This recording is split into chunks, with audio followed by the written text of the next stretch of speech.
பையன் சொல்லிக் கொண்டிருப்பது போல அவனையே பார்த்து கொண்டிருந்தாள். இது ரோஷம் பார்க்கிற நேரம் அல்ல என்று தோன்றிவிட அருகில் சென்று, பவிமா என்று சுசித்ரா சின்னவளை அழைத்தாள். என்ன என்று விடுக்கென கேட்டாள் சின்னவள். தம்பியை காணுமே, அவன் வேனில் வீட்டுக்கு போய்விட்டான். நீ இல்லாமலா?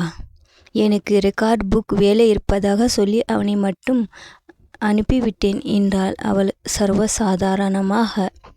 செய்து முடித்து விட்டாயா?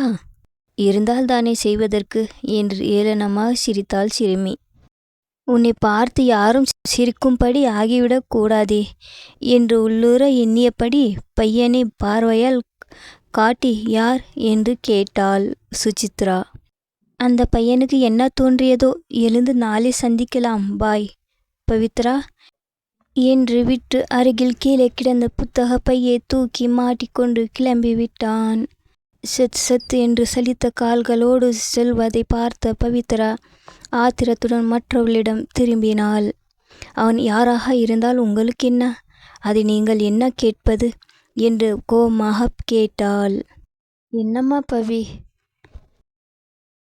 தம்பியிடம் பொய் சொல்லி அனுப்பிவிட்டு யாருடனே உட்கார்ந்து பேசினால் பெரியவர்கள் அது என்ன என்று கேட்க வேண்டாமா என்று விளக்க முயன்றாள் சுசித்ரா. ஆனால் அதை தான் நீங்கள் எப்படி கேட்கலாம் என்று கேட்டேன். நீங்கள் தான் என்னை கூப்பிட்டு இனிமேல் உங்களை தொல்லை செய்யக்கூடாது, உறவே கிடையாது என்று என்னென்னமோ சொல்லி முடித்து விட்டீர்களே. அப்புறம் நான் யாரோடு பேசினால் உங்களுக்கு என்ன வந்தது? நான் பொய் சொன்னாலும் நிஜம் சொன்னாலும், பையனோடு பேசினாலும் பெண்ணோடு பேசினாலும் அது ஏன் இஷ்டம். நீங்கள் ஒன்றும் சொல்ல தேவையில்லை, பேசாமல் போங்கள் என்று அலட்சியமாக தலையை சிலுப்பிக்கொண்டு தானும் பையை எடுத்துக்கொண்டு கிளம்பினாள் சின்னவள். பெரிதாக கேள்வி கேட்க வந்துவிட்டீர்கள் என்று உரக்க முணுமுணுத்தபடி சுசித்ரா திகைத்து நின்றாள். சாருமதியின் வளர்ப்பில் பிள்ளைகளிடம் பண்பு இருந்தது, பெரியவர்களிடம் மட்டும் மரியாதை இருந்தது. கோபப்பட்டாலும் அதில் நியாயம் இருந்தது, நேர்மையாகவும் நடந்தார்கள். ஆனால் பொய் சொன்னதோடு என்னவென்று கேட்டவளை தூக்கி எறிந்து அந்த சின்ன பெண் பேசிய விதம் மற்றவளுக்கு அதிர்ச்சியாக இருந்தது. சந்தோஷமாக பலசாறு குடித்துவிட்டு போன பெண்ணை கூப்பிட்டு இனி என்னுடன் பேசாதே என்றபோது அவள் எவ்வளவு கஷ்டப்பட்டிருப்பாள் என்பது இப்போது தெளிவாக தெரிந்தது. அதன் விளைவே இந்த எடுத்தெறிந்த பேச்சு. ஆனால் 1000 காரணம் இருந்தாலும் இந்த விளைவு பவித்ராவுக்கு நல்லதில்லை. இதை தெரிவிக்க வேண்டிய இடம் விவாகரன். ஆனால் ஒரு சின்ன பெண்ணின் ஒரு சிறு சறுக்கலை மூட்டை கட்டி கொண்டு போய் அவளுடைய மாமனிடம் சொல்வதும் அவளுக்கு பிடிக்கவில்லை. அது கோல் மூட்டுவதற்கு சமம். ஒருவேளை பவித்ராவே தானாகவே உணர்ந்து இந்த பழக்கத்தை நிறுத்திவிடலாம். அப்படி நிறுத்திவிட்டால் அது கோல் மூட்டுவதே தான். தேவையற்று அதை ஏன் செய்வது? தொடர்ந்து 2 நாட்களும் பவித்ரா அதே பையனோடு பூங்காவில் சுற்றுவதை சுசித்ரா கவனித்தாள். அதுவும் ஒரு பீம்போடு தலையை நிமிர்த்தி வைத்தபடி பவித்ரா உலவுவதை கண்டபோது பெரியவளது மனது மிகவும் கலங்கியது. இது நல்லதில்லை, இந்த பீம்பும் நல்லதில்லை. தொடர்ந்து அந்த பையனை பவித்ரா சந்திப்பதும் நல்லது கிடையாது. பெண்ணுக்கு பெண்ணாக உள்ள ஆடை வாங்க உதவியதே உரிமை கிடையாது என்றவன் அவன் இப்போது இன்னமும் வாங்கி கட்ட நேர்ந்தாலும் நேரலாம். ஆனாலும் எப்படியோ போகட்டும் என்று இருக்க மனமின்றி சுசித்ரா விபாகரனுக்கு ஃபோன் செய்தாள். என்ன இன்று சிறு சலிப்போடு தொடங்கிய போதும் விஷயம் இன்னாதென்று தெரிந்த பின் அவன் ஆத்திரம் காட்டவில்லை. பவியிடம் கோபம் காட்ட வேண்டாம் என்று அவள் சொன்னதையும் இயல்பாகவே ஏற்றுக்கொண்டு மறுபடியும் உனக்கு நன்றி சொல்ல வேண்டியிருக்கிறது. எதிர்காலத்தில் இப்படிப்பட்ட நிலைமைகள் இன்னமும் நேராதிருக்க நீயும் கடவுளை வேண்டிக்கொள் என்று சாதாரணமாகவே சொல்லி பேச்சை முடித்தான். ஆனால் உன்னுடன் பேசவே பிடிக்கவில்லை என்று என்னமாக சொல்கிறான் என்று வருந்தி 2 சொட்டு கண்ணீரையும் வடித்து வைத்தாள் அவள். ஆனால் அடுத்த நாள் தையல் பயிற்சிக்கு செல்லும் போது பூங்காவினுள் தனிச்சையாக பாய்ந்த கண்களில் பவித்ரா தென்படவில்லை. என்பதே பெரும் நன்மையாக உணர்ந்து ஆறுதலும் அடைந்தாள். அந்த ஆறுதல் சும்மா வந்துவிடவில்லை. நிர்மல் உடம்பு கழுவிவிட்டு படுத்த பின், உன் பாடம் பற்றி பேச வேண்டும், முன்னறைக்கு வா என்று மாமன் அழைத்ததுமே அந்த கெட்டிக்கார பெண்ணுக்கு பொருந்தி விட்டது. விவாகரன் கேட்டது போல முன் அறைக்கு சென்றாள். அவன் பேச்சை தொடங்கும் முன்னாரே போட்டு கொடுத்து விட்டாளாக்கும் அந்த அக்கா. அவள் மட்டும் என்ன ஒழுங்கு? அவள் ஊர் சுற்றுவதால் தானே என்னை பார்க்க முடிந்தது என்றாள் ஆத்திரத்துடன். இப்போது சுசித்ராவை நியாயப்படுத்தி பேசுவது இந்த சின்ன பெண்ணின் சினத்தை இன்னும் அதிகரிக்குமே தவிர அதனால் எந்த பயனும் ஏற்படாது என்று உணர்ந்த விவாகரன் அதற்கு முயற்சிக்கவே இல்லை.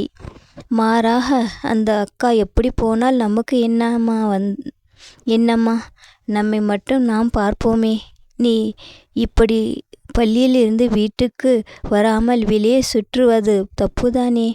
அதுவும் ரெக்கார்டு புக் வேலை இருப்பதாக தம்பியிடம் போய் சொல்லி அவனை முன்னதாக அனுப்பிவிட்டு என்னம்மா இப்படி என்று கனிந்த குரலில் வினாவினான். சுசித்ரா பேச்சு கேட்டு கண்டிப்பானே என்று நினைத்து விரைப்பாக நின்ற பின் அவன் குலைவாக வேறு பேசவும் சுருண்டு விட்டாள். அவனது கையை பிடித்து கொண்டு, வீடு எனக்கு ரொம்ப போர் அடிக்குது மாமா. நிர்மல் விளையாட போய்விடுகிறான். திரும்பி வந்தால் சாப்பிட்டு கொஞ்ச நேரம் படித்துவிட்டு உடம்பு கழுவி தூங்கி விடுகிறான். வீட்டுக்கு வந்து இவ்வளவு நேரமும் நான் யாருடன் பேச எவ்வளவு நேரம்தான் படிப்பது? நீங்களும் வேலை முடிந்து வர நேரமாகி விடுகிறது. அந்த பையனும் பாவம் மாமா, வீட்டில் தனியாகத்தான் இருப்பானாம். அவனுடைய அப்பாவும் அம்மாவும் வேலை பார்ட்டி என்று எப்பொழுதும் வெளியே போய் விடுவார்களாம். என்னிடம் பேசினால் நன்றாக இருக்கிறது என்றான். அதுதான் அவனோடு பேசிக்கொண்டு இருந்தேன் என்று முழு விவரமும் சொன்னாள். தனிமை என்று இப்படி ஒரு பிரச்சனை வரக்கூடும் என்று விவாகரன் எதிர்பார்க்கவில்லையே. பாருங்கள் மாமா, வெறுமானே எனக்கு துணையாக இருக்கக்கூடா, வீட்டில் ஒருவருமே இல்லையே என்று எடுத்து சொன்னாள் பெண். அன்று அந்த பரட்டை தலை பிச்சைக்காரன் வந்து கத்திய போது எவ்வளவு பயமாக இருந்தது தெரியுமா? வேண்டுமானால் வேலைக்காரம்மாவை துணையாக நான் வரும் வரை இங்கே இருக்க சொல்லட்டுமா என்று ஒரு யோசனை சொன்னால் பவித்ரா ஏற்க மறுத்தாள்.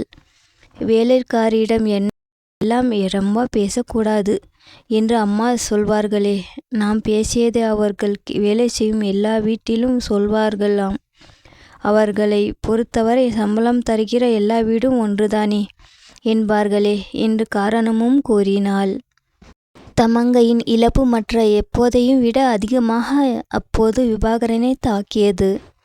இப்படிப்பட்ட அருமையான தாயின் வழிகாட்டுதலில் முழு வளர்ச்சியையும் அடைய இந்த பெண்ணுக்கு கொடுத்து வைக்கவில்லையே. அடைந்த தொண்டையை சொருமிக்கொண்டு வேறு என்ன செய்யலாம் என்று யோசிக்கிறேன் செல்லம். ஆனால் நீ ரொம்ப சின்ன பெண். இப்படி வெளியே வேறு யாருடனும் சுற்றுவது ஆபத்து. அதனால் வேண்டாம். என்னடா மாமா சொன்னால் கேட்பாய் இல்லையா என்று அவன் கேட்க அக்கா மகளும் தலையை ஆட்டினாள். ஒரு கணம் மௌனமாக இருந்துவிட்டு அக்காவும் இதேதான் சொன்னாள். மாமா, ஆனால் கோபமாக பேசி விட்டேன். பார்த்தால் சாரி சொன்னதாக சொல்லிவிடுவீர்களா என்று சின்னவள் நியாய புத்தியோடு கேட்க பேசாமல் இப்போது மாமன் தலையை ஆட்டி வைத்தான். சுசித்ராவை பார்ப்பதேது, அவளோடு பேசுவதேது? அவனது ஏக்கம் பெருமூச்சு காற்றோடு கலைந்தது. பவித்ராவை பொறுத்தவரையில் படிப்பு தவிர வேறு எதிலும் அவ்வளவாக அவளுக்கு நாட்டம் கிடந்தது கிடையாது. விளையாட்டுக்களை எல்லாம் முயன்று பார்த்து விட்டு இந்தம்மா குடும்ப விளக்காக ஒளி விடுபவள். கூடுதலாக மிஞ்சி எந்த அலுவலகத்திலாவது கணக்கு வழக்கு பார்க்கிற வேலைக்குதான் லாயக்கு. படிப்பு முடிந்த பிறகு அது வேலை ஏதாவது பண்ண சொல்ல வேண்டும் என்று சாருமதி சொல்வதுண்டு.